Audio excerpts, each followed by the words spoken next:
Tell me about writing Easy Lover. Well, I was just going to say Phil Collins is one of those songwriters where he actually, I said, man, how do you come up with these lyrics? He just, I really enjoy it, you know. And first, so that's a great thing to enjoy. But yeah, that was a great session. 1984, over Philip the London. Bailey. Philip Bailey, right? Who was friends of mine. A hero of ours. And Earth, Wind and Fire, how much we adore that band. Yeah. And so when Phil Collins, he asked Phil Collins to produce his album, come on, and Philip brought me over to London. And is that how you met Phil Collins? And that's how I met Phil Collins. See, I thought you had worked with Phil. No. And then it was a natural that he would have you work with Philip Bailey. No, Phil opposite. didn't know who I was from anybody. And, wow. And Philip Bailey took me over to London, and he said, yeah, I want to bring Nate over. And the week that we recorded the record, Against All Odds was #1, Phil's first #1 record. You know? Wow. So there we are, #1 Billboard, and there's Phil Collins. And he's working with him. He's arguably the biggest person in music right now. Amazing. In that moment. Yeah. So you're over there, and he's like, you get on with him immediately, right? So immediately, first of all, just bass and drum connection was incredible music. And we spent 2 weeks writing. Phil drove us to and from the studio out from Cranley, out in the English countryside every day. And I'm going, oh, look how beautiful it is. And we townhouse studios and there, one of Richard Branson's studios in town. And I'm just, wow, this London first trip. We did a whole album. And the second week, Phil Bailey says, man, we still don't have the undeniable single. We got some great music. But what about Chinese Wall, Walking on the Chinese Wall? Walking on the Chinese Wall, Some great songs on that record. Great songs, great performances. We all played, and so it's a Thursday, and I said, well, let's go to the piano. And at that point, I remember it was like the big physical fitness songs. Let's get physical, right? So everything was that. So I was thinking that beat in my head and just started playing the hook to Easy, just the chord changes. Exactly. Ride like the wind. Right. Exactly. Yeah, but you borrow we all borrow, nothing's original, but you disguise it so that you got to point that out for anybody to go, oh, okay. Yeah, I mean. Because Easy Lover was just its own thing. Its own thing. It was also like the first time anybody from Earth, Wind & Fire had done something kind of rock.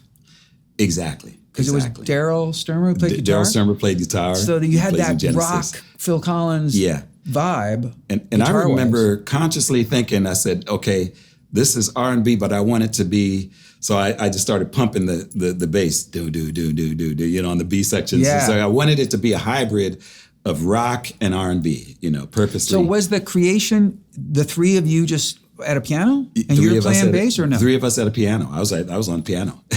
Wow. So you're playing the bass part on the left hand? Pretty much. Yeah. And then doing that. And then Phil Bailey starts singing, his verse. No lyrics.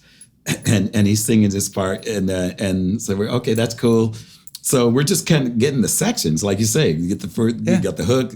Okay, we need an intro. I just kind of hit those chords. And not to interrupt you, but this is important. Like there are some songs in our history that break the mold, and they start with the chorus. They start with the hook. Right. And that's one of them. Exactly. And but for no other reason than, oh wait, I don't have anything better to start with. Right. Right. Let's just start with the hook. Let's just start with this. Yeah. Don't bore us. Get to the chorus. Don't be schnook. Get straight to the And so basically we have the sections that, hey, want to lay it down? So we go to lay it down and make our demo of it, just singing. Do you have the demo of it?